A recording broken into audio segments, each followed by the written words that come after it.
If Solomon sat down with you today, he would not start with your paycheck.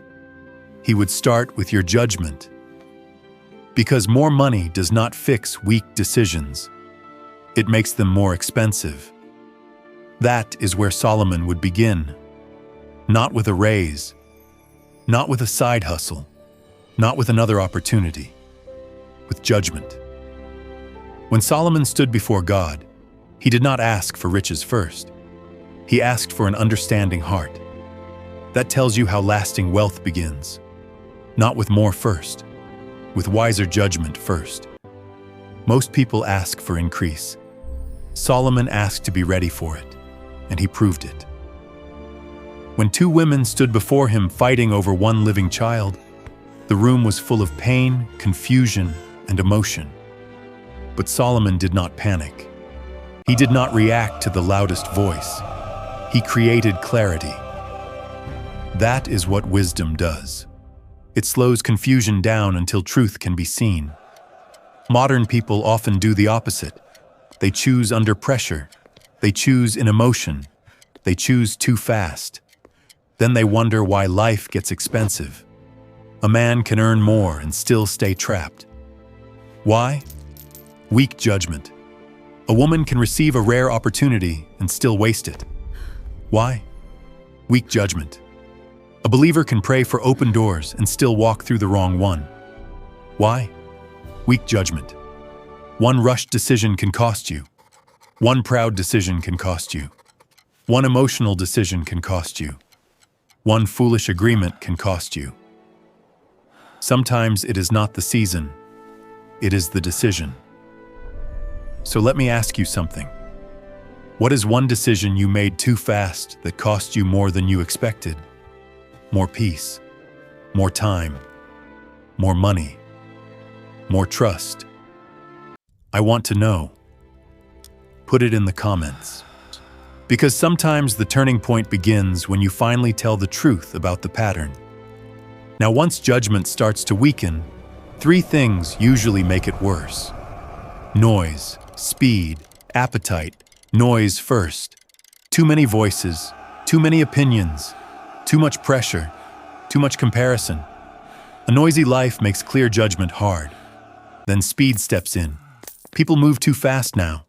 They say yes too fast, spend too fast, trust too fast, react too fast, then recover slow. That is the pattern. And then appetite finishes the job. The desire to feel better now. The desire to look successful now.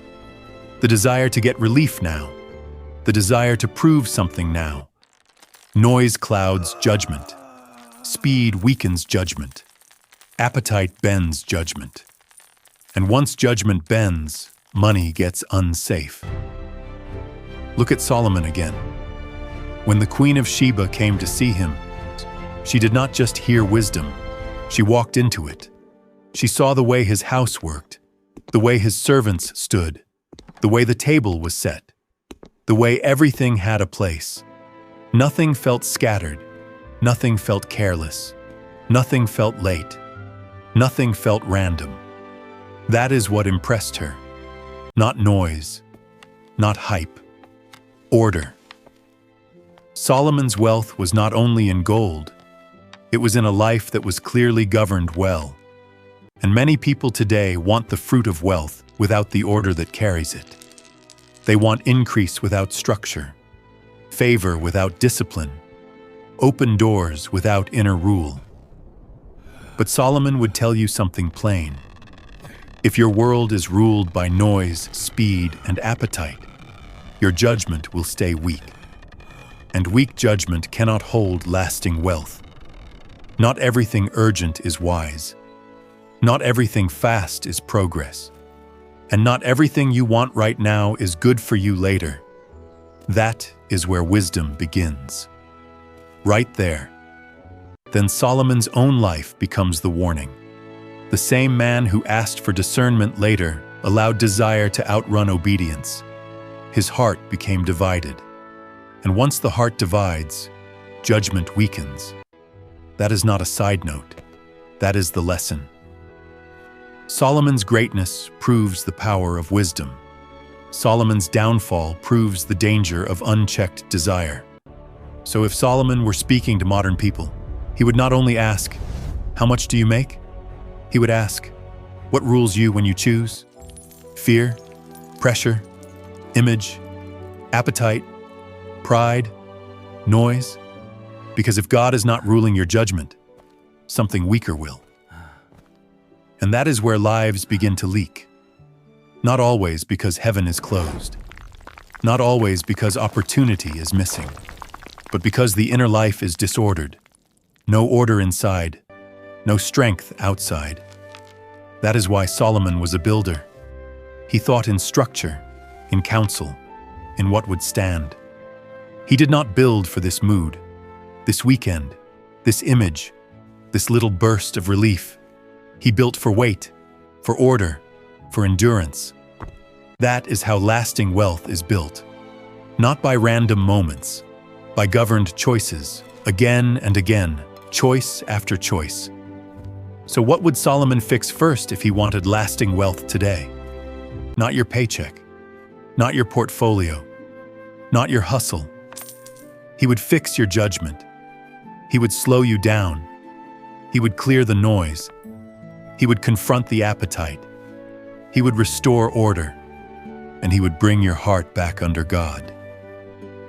Because lasting wealth does not begin when more money enters your hands. It begins when wisdom becomes strong enough to govern what enters your hands. So here is the real question. What keeps defeating your judgment right now? Is it your need to move too fast? Your need to feel better now? Your pride? Your fear? Your desire to look stronger than you really are? Tell the truth in the comments. What keeps costing you? Because the first wealth Solomon would build in your life would not be in your bank account.